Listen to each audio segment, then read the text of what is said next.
Hello everyone, it's Amy and welcome back for week 81 of Build Your Stash and Craft. This morning we're just going to do some plaster crafts, and we picked up a box of plaster for this week from Walmart, a 4-pound box for $4. Yeah, $3.97. And so I'm just going to show you some things that I've been playing with. First, I'm going to unmold some things that I've already done, and then we'll go ahead and make some plaster and see what we can do with it. So one of the things that I had already done was I made out of, this is just a lid from an oatmeal container. And what I thought would be really cool, when I was younger, I used to do a lot of plaster with and do pictures on them. And I had some molds that were like ovals and round, and you use them to decoupage onto, and they were really pretty. And I thought this would be really cool because it's higher in the center than it is on the edges. So if we poured our plaster into here, when we unmolded it, it would actually have this indented circle in the center and would make a great frame for decoupaging on. So that was one of my original ideas that I wanted to do, when I thought about doing this project. And then also we had our molds that we made when we bought our Amazing Putty. And so I thought those would be great to use. And then I was stirring with this spoon and I thought, well, I wonder what this would look like, because I also had some little oval kind of like cabochon type molds when I was younger. And I thought, well, this is kind of oval. So we're going to try and unmold this. I have not done this one before, so we'll see. I don't know if it's going to unmold, it's going to stick to the spoon or what.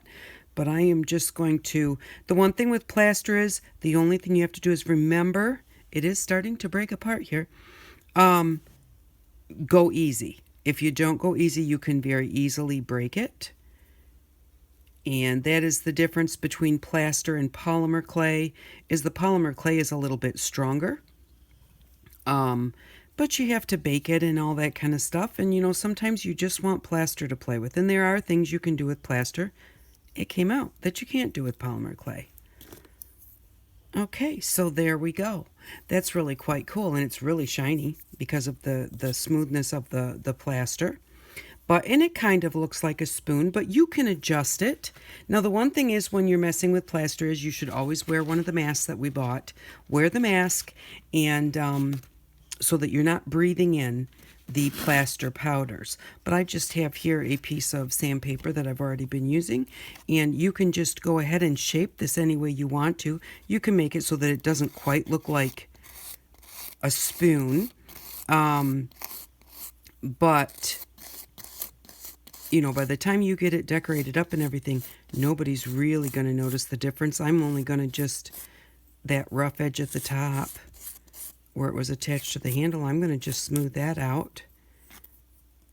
And I think that I like this shape. This would make a really good face shape. It's a little bit long. You can shorten it up. But then again, you've got that, if you want to make a quirky face, that longness might be really cool for that. So that would be really cool to put a face on, put some hair on it. I really like that. I'm glad that I did that. So, but yeah, and then you can put a bail on it, and we did make some bails just out of wire. And so you don't even have to buy bails, but you can go ahead and put a wire on it, decorate it up, put some flowers, and that would be really cute. So that worked out. And then just, again, with your molds, you can make all of the different things that you have already molded, and that comes out really nice. It has the same detail as you would want when you're using the polymer clay. And there's an acorn, and that was actually just a real acorn that I put in the mold to make that mold. And here is a seashell, and they turn out really nice. If you get it thin enough when you pour it where the edges come over, you can just kind of break those off. And if you wind up getting it too thick on the back and it's really sticking out, all you need to do is take your sandpaper and just rub it on the sandpaper until you get to the point where all of that extra in the back is gone. And then this dust that you get, I don't believe that you can reuse that as like get it wet and use it again as plaster. But you could try adding it in some glue, adding it in some paint, and just see what kind of texture that you get. And that would be really kind of cool. Maybe we'll do that towards the end. So, but yep, I'm just kind of getting the back off. And if you get it to the point where you are below the level of the edge of your mold, then you will only have the line of whatever it was that you are molding. You won't have to go around the edges and try and take off any extras, because the extra will already be gone because you've gone past that point. And I'll show you here what I mean. There we go. Okay, so now that we've got it, this looks just like the shell itself. We don't have to go in and sand the little bits of the edges to get rid of those like you do with the polymer clay, because we just took it down low enough that all we have here is just the shape of the shell. Okay, so I wanted to show you, this is the first one that I did. I did this, I poured my molds, and then I poured this last. My plaster was getting too thick, and what happens when it gets too thick is you can't get it to level itself, you know, down into the mold. So you have to remember that. So I have lots of pitting here. This will still be fun to use. You can make it look shabby chic, make it look, or not shabby chic, but make it look vintage and kind of steampunky, whatever. And we can still use that for something, but it's not what I was looking for. So the next time that I made some, I molded that first. I poured into here first, and so that I wouldn't have a bunch of bubbles in here. And we'll do one of these in just a minute. I had to unmold the molds first. Now, again, with the plaster, you want to be careful. I had enough plaster to do another one of these, but it was really, really thin. And when I tried to unmold it, I snapped it right in half. So just remember, you really have to take your time. I don't know of anything really to put in here to do a release.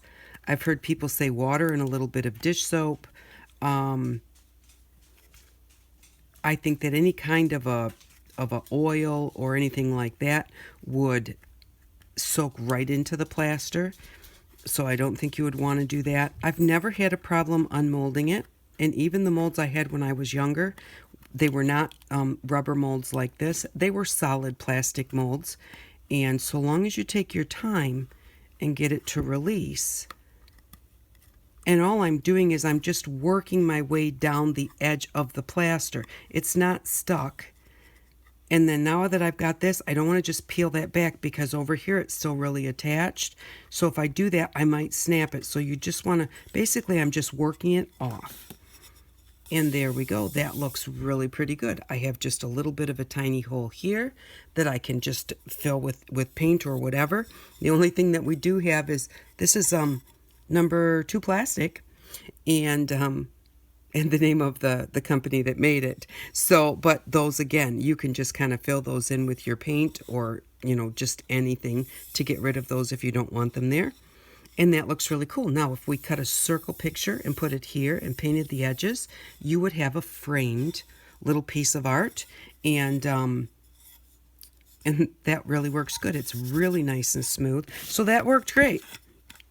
So now what we're going to do is we're just going to make some plaster. And the other thing that you can do is you can take your flowers and you can dip them. And so these are just a couple of the silk flowers that we had bought earlier, and I just dipped them. This is one thing that I really like to do. If you have some old flowers or anything like that, you can go ahead and dip them when the plaster is very wet. And if they're bigger ones, you can use a paintbrush to just kind of move it around. It's going to be very textured, but that's kind of the whole point. And I remember the first time I saw that, I was watching Trading Spaces a long time ago. And one of the girls did that, and I just thought it was so amazing. And then she spray painted it, and it just looked really cool. So we'll set that aside, and we'll go ahead and just make up some plaster really quick. And the best way to do it is to do it, put the plaster in first. No, I said that wrong. Put the water in first and then sprinkle your plaster on top. And it's basically twice as much plaster as water. So I'm going to put in 1 little cup of water.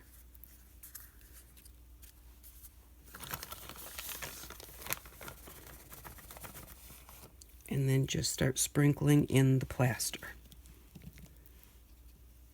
And if you kind of sprinkle it, you know, the water will just absorb it. And again, this is when you definitely want to be wearing your mask so that you're not breathing the fumes of this plaster.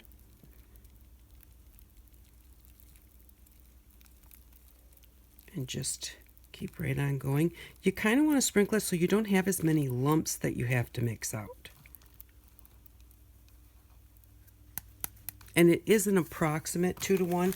On this plaster that I have here, you kind of mix it till it's about the consistency of pancake batter. So don't start stirring it until you're pretty close to where you think you need to be. When the water stops absorbing, then that's kind of when you want to start stirring. Just kind of, oops, that was a lot. And I'm going to stop right there for a second. Now there's a lot of people that say let it sit. I don't let it sit. One thing you do want to do is stir it kind of slowly so that you don't get a whole bunch of bubbles in it. You know, that's the one thing with plaster that you really want to watch for is the bubbles. So we're going to get this mixed up and then get it poured. You'll hear people say, oh, you have like about this much working time, like 10 minutes to 15 minutes working time. I have never found that to be the truth. You know, to me, it always seems like once you get it mixed up, it needs to be taken care of. You know, you need to use it right away because it's going to start getting solid. Now, there are different things you might want to do with it once it starts getting solid, like maybe put it on a canvas and kind of mold it and move it. This is a little bit thick. I put in just a little bit too much of the plaster. It will still work just fine. It just means that in order to get it molded, it's going to have to be molded quickly or it will be too solid, especially for something large. The smaller items are not as bad, but when you've got something large like this, you really kind of want to be able to get it poured while it's more liquidy. See, this is a little bit too heavy, and I'm going to have to spread this out.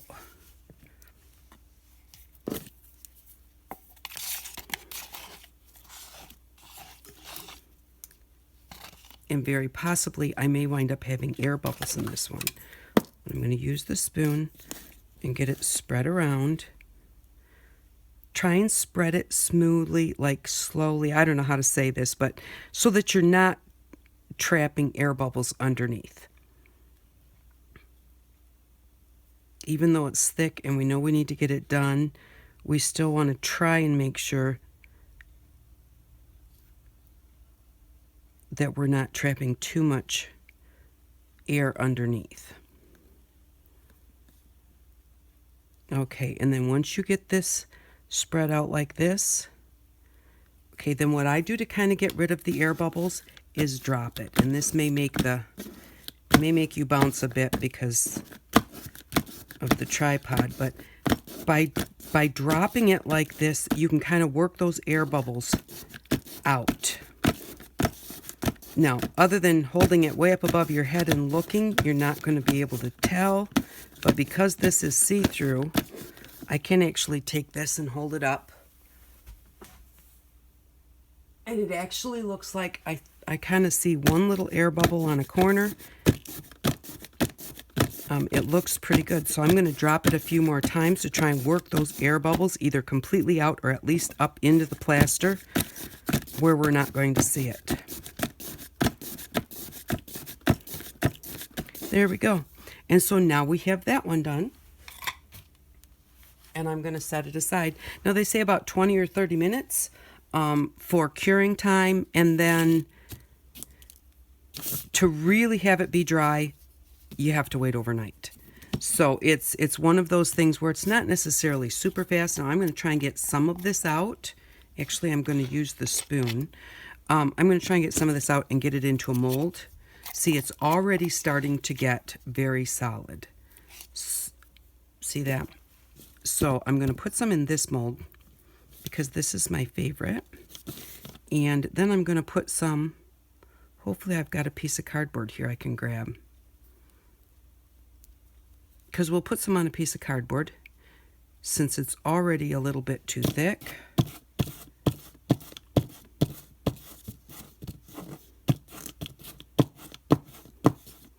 Also, by dropping it, it also smooths out the top surface. Let me see, do I have a piece of cardboard here? Well, here's a piece of foam core. Now, the thing about the foam core is this is really quite a smooth surface, and I'm not so sure exactly how well it will stick. But let's put some on here. Let's manipulate it a little bit and let it dry and see what happens. Normally what I would do is I would score this to kind of give a place for the plaster to sink into. I would put it on like cardboard and score the cardboard. And I have no idea what I'm doing here, but we'll just... Actually, this is kind of looking a little bit like a feather. Maybe we'll kind of shape it like a feather.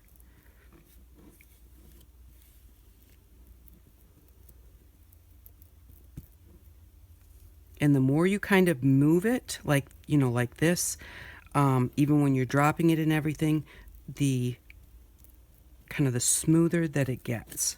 Let me see if I can get a little bit more before it's too dry. And put a little bit right up in here. And then we'll see how this works. It's going to dry. It's quite thick, so it may take a while to dry. My question is if it's going to stick to the board or not. And normally, you know, like I said, with something like this, modeling paste or anything like that, I usually kind of try and score underneath to give it something to grab onto. So I'm really not sure how this will work. Now, if I had some water, just a little bit of water to put on my fingers, that would help. Let's see.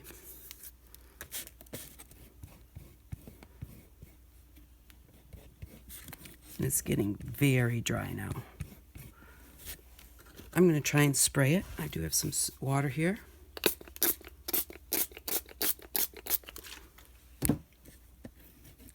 And that's soaking in very fast, but it is giving me just a little bit more to be able to try and smooth it out.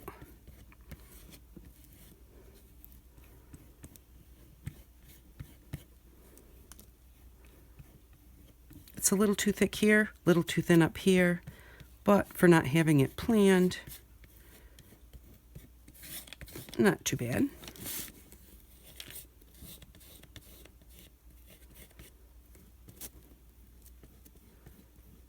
No, I just kind of had some on my finger and kind of put it in that little hole right there. I'm going to spray that. We'll see if that actually stays in there or if when it's dry that's going to fall out.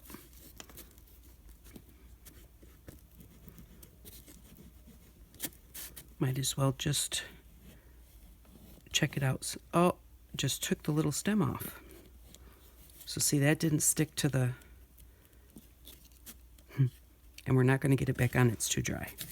All right, so we're just going to go like that. And I think that while, let's see if we can just do a little bit of, kind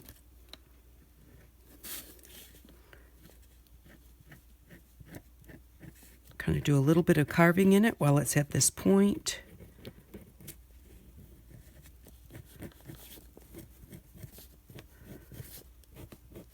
Because it's easier to do it now than later. This is just a bamboo skewer. Trying to do it later, you would need to use something like your pokey tool or something. I don't think that if you let it dry, the bamboo skewer would not carve into it. But right now it's not doing too bad.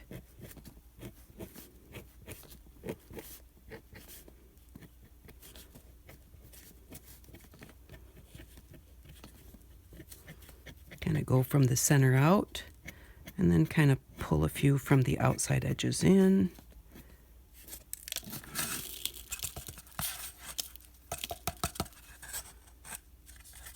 Okay, and there's that. So we'll see how that comes out when it dries. And you can kind of like shape your edges right now too a little bit easier. But if you don't get it how you want it, you can always sand it after it's dry. So, okay, I'll do this half like this, and we'll sand the other half when it's dry. And there we go. All right, so we're going to set this aside and let it dry, and I'll be back in just a few minutes.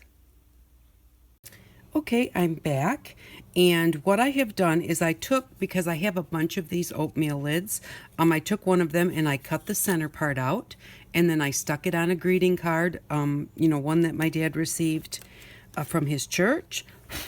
Got stuff all over it, and I just cut it out in a circle and glued it to the middle of our plaster piece that we just undid earlier. And then I just put some bling around it, clustered some flowers to cover up the two places where it had the plastic type and the logo of the company. And I cut a little verse out of the inside of the card and stuck that on there, and just used a little bit of our glimmer sprays. And my glimmer sprays are clogged up. I need to take all of my lids off and put them all in hot water and let them soak for a while to get them working again. But what I did was I used my paintbrush, and I just stuck it in our glimmer sprays and just took the glimmers, yellow, orange, and red, and just kind of painted all around, made sure that I got the edges. And then I can just go ahead and swirl some wire and then bring it up and around and glue it to the back with our heavy glue, the gel type super glue that we get at the Dollar Tree, and glue that to the back, and then this will be ready to hang on my wall. And I thought it turned out really pretty. I do like the way that that frames it. And like I said, you could do this with a dark frame. I had the colors to match the card, and that's just what I was feeling, so that's what I did with that. So now on our feather, nothing is completely dry yet. It is all set, but not dry. And but I did go ahead and push on the feather, and it did come right off, and even the thin spot did come off. So I'm going to let this dry really, really well before I mess with any kind of the edges or anything, because I don't want to break that tip. Once it's dry, it will be good. And then what I do usually with plaster is, if I don't want to paint it, I usually we'll use just regular Elmer's glue, and after I have, like, let's say I use our dyes or our sprays, they're going to soak right into the plaster, and but they're not going to strengthen it at all. So I use like the Elmer's glue and paint it on pretty much full strength, and just paint that on there because it's got that rubbery texture to it. I do the back and the front, but make sure it's completely dry because you don't want it to mold. And once you seal it in, that moisture will have nowhere to go. So make sure you're completely dry. And then if you want to use your stains or anything, you can do that. Do that before you put the glue on, and then put the glue on, and that will seal it, and that will also make it, it'll give it that nice coating that will help strengthen it. So let's see here. We'll just unmold. This is the one that we did earlier. And now that they are set, you can undo them. And so there is that one.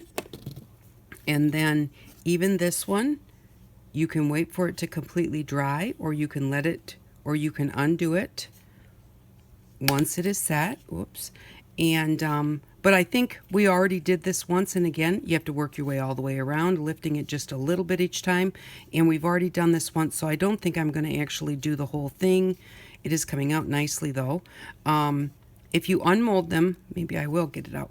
If you unmold them once they're set, but before they're dry, it does help them to dry more because they can dry from all sides instead of just drying from this one side. Once you get the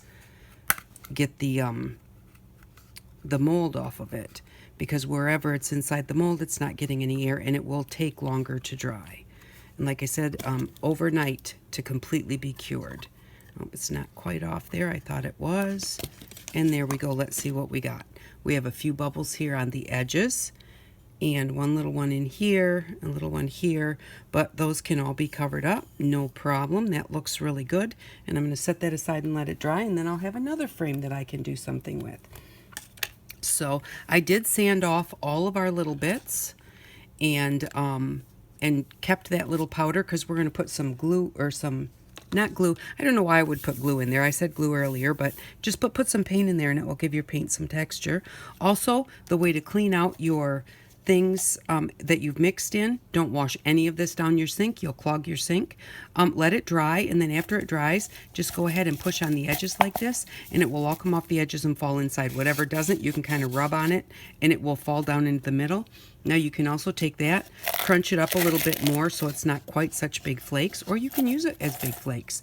And you could put some paint in there, crunch it up, put some paint in, it would really be textury.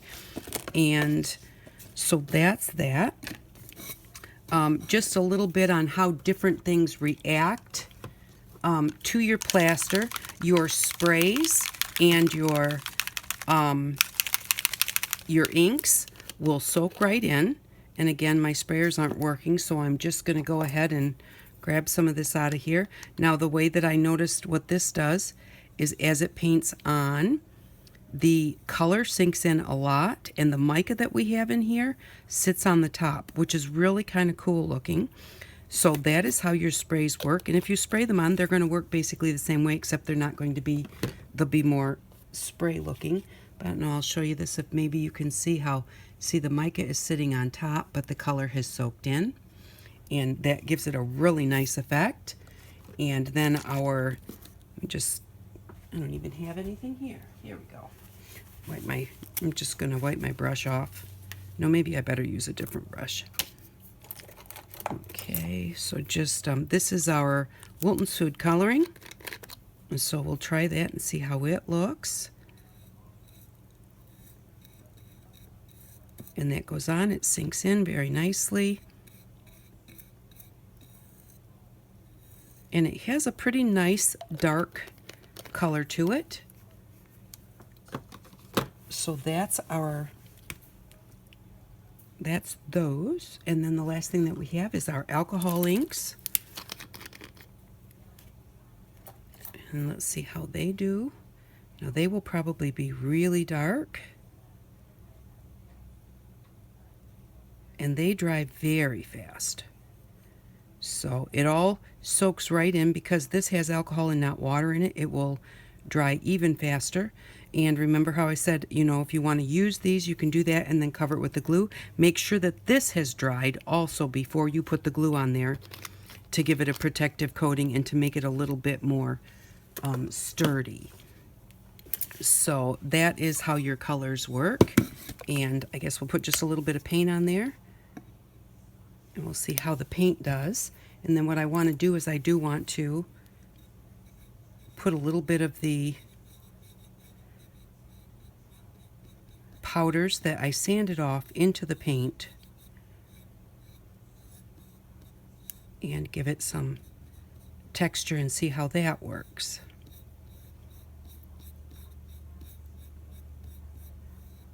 There we go. So we have paint, glimmer spray, watercolor dyes, and alcohol inks. And they all stick and they all work very well. And now I'm going to, I just grabbed out a jelly print that we did earlier this year, and I'm going to put a little bit of paint in here. And this is just what I sanded off. This is not the powder from the actual, this is not the plaster before it has been hardened. This is the plaster after it's been hardened and sanded off the back of your projects. Just something if you don't want to throw it away and you want something to do with it. You're looking for a little texture on something. Just another way to get it for something that you already may have. And you can always just, when you sand it, put all your sanding dust in one of these little containers and then go ahead and just mix it up when you need it. I wouldn't mix this up ahead of time. I think it will get hard fairly quickly. Whoops. So we'll just scoop some of that out of there, and it has a really nice thick texture to it. And we'll just put it on this petal here.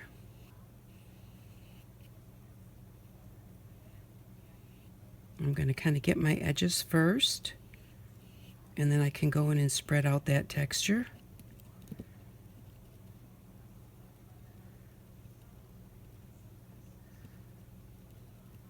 And it really does. It gives really cool texture.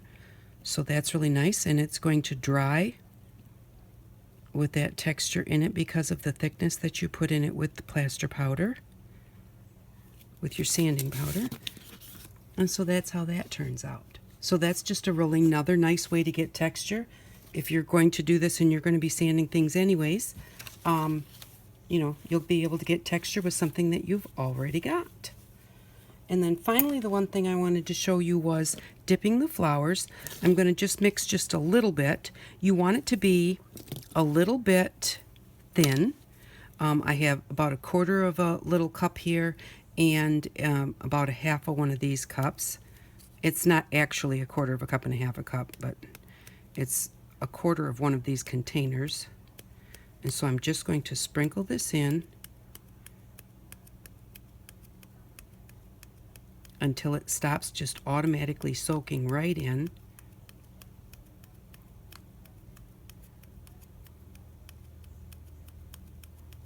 And again, make sure that you wear your masks. Okay, I'm going to stir this because I'm going to think that this is going to be okay. Now, in stirring it, once you start to stir it, that's when it actually starts to activate. It is not thick enough yet. I want it kind of consistency between kind of like a pancake batter and, I don't know, maybe like sour cream or something, you know. Just, I may not even have enough here. Okay, yep, that's pretty good. Okay, now, don't stir fast. I'm stirring it fast, and see I've got bubbles there. So you want to try and avoid that. Make sure that it is completely mixed. I can kind of see it still separated on the top, so I'm going to keep mixing until that goes away.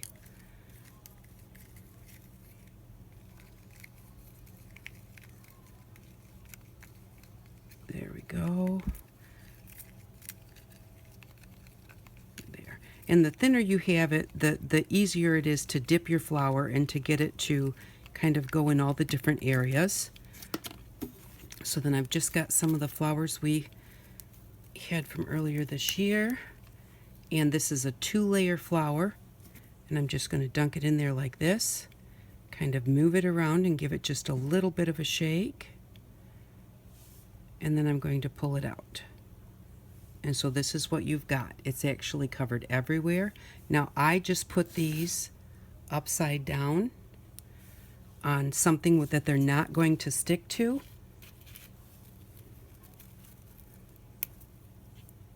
And you can try doing them different ways, like take this one, let me cover this up. Maybe take this one and put it this way. Now we will have to, where it's going to pool there underneath of it, we'll have to sand that off a little bit. But we don't know what that one's going to look like underneath either. So, and this might be just a little bit thinner than I would normally make it. But I'm going to make as many of these as I have right here. And then you can also use this to paint onto a project. Now, none of this stuff is archival. You know, it just is what it is. It's just arting for the fun of it. But we could take a little bit of that. What did I do with the paintbrush I was using? Here it is. Take some of this and paint it on here. Now the thing about this is you'd want to do this on a canvas or something, and then you would want to paint on top of it.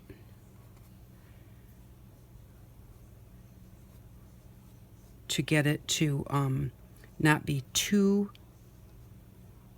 thin, because plaster like this that is really thin, it will crack. So I am just playing with this because I have it here. but don't do it on something that is really important to you. Well, this is the one that we did the alcohol inks in, so they're kind of coming off onto there. But there we go, and that's what that looks like. Now, this on a piece of paper like this, when you move it, it's going to crack because it's solid plaster. Where here we just had some powder mixed in with paint. It should be just fine, but this will definitely crack. It may even slide off like our feather did. I don't know for sure. But it's just something to play with. We had it, why not? And then, since I've still got some left, I think I'll just do another one of these. Give it a few drops to try and get the air bubbles out. Oops. And then I'm actually going to get the extra stuff off of here. I'm going to do another one of these because I really liked the way that that looked. And I think that I want to make some faces on these. Just kind of give that, it's going to, and then the only thing that I did with this was I had to find something to hold it up so that it all doesn't run out. Like that. Oops, there we go. So that is how you play with your plaster. I'm sure there are other things that you can do with it, but basically plaster is a molding product. I did kind of look to see, is there something I don't know about? But really, molding is about it. And like I said, you can, when it gets thick, you can kind of sculpture it just a little bit, but it's plaster, so it's fragile. And, so you'll have to, see how that works. I might as well just kind of pour this out on here. I just hate to waste things, so pour it out on here and do something with it. But okay, so that's what you do with your plaster, how you mix it, how you use it, some things you can do with it. And like I said, it's fun to play with. You get more of it than you get when you with the polymer clay. So, you can make possibly a few more things because it is a little bit cheaper, but it also is a little bit more fragile. So, they have different products, have different uses. So these are a few of the uses for your plaster. And I'm just kind of making it kind of like a little flower or something. Then let it dry and see how it looks. Okay, I will be back in just a few minutes to show you what we need for next week. Okay, I'm back with what we're going to need for next week, and the one thing that I did want to show you is the flowers that I set upside down, and I said that's usually how I do it. Well, I lied, because, well, this one doesn't look too bad, but they came out with a very flat spot on there. So I haven't done these in a long time, except the two that I did as samples, and I thought that I must have set them this way, but I didn't. I had to have set them just on their side, like I did just the one that I set on its side. Now this one has a bit of extra, and all I would do is just go in and just kind of, now I'll just sand that off a little bit, but that looks much more like a flower than these ones that I set upside down, and they have this real flat spot on them where it had pooled at the bottom. So this one right here I like the looks of, but the rest of them, so I just wanted to tell you, you don't necessarily set them upside down. You can try it either way, but definitely these ones must have been set like this with the flower part up, and so because they don't have that big flat spot on them. But those can be sanded down. They'll be fine. So I hope that you enjoyed this project, and what we're going to need for next week is, next week, all of this came from the Dollar Tree. I got two little stamp pads. I think they're kind of a turquoise and a blue. And this is paper tape from the first aid section. And you do want the paper tape. And then I got 3 little mini composition books. If you want to get a full-size composition book, you can. I like the fact that this has 50 sheets instead of 100, and it's smaller to work with. And this would be the perfect size to do to put ATCs in when we're done doing what we're going to do, because this is 3 1/4 by 4 1/2, and an ATC is 3 1/2, 3 1/2 by 4 1/2. No, 2 1/2 by 3 1/2. And then I got some paints. These are, they just call them paint with a brush included. They're very bright colors, and they look really good on the project that we're going to do. So, but these paints, if you can get them in this type of a package, they're actually quite thin. They're not as heavy as our acrylic paints, which is kind of what we're looking for. So for next week, we're going to need $4, so we'll be able to put $1 in the bank. But we have one of these little paint sets, some stamp pads, some paper tape, and the 3 little composition books. So that's what we'll need for next week. I really do appreciate you stopping by this week. I hope you had fun watching. Thank you very much, and I hope that you all have an outstanding day. Bye-bye.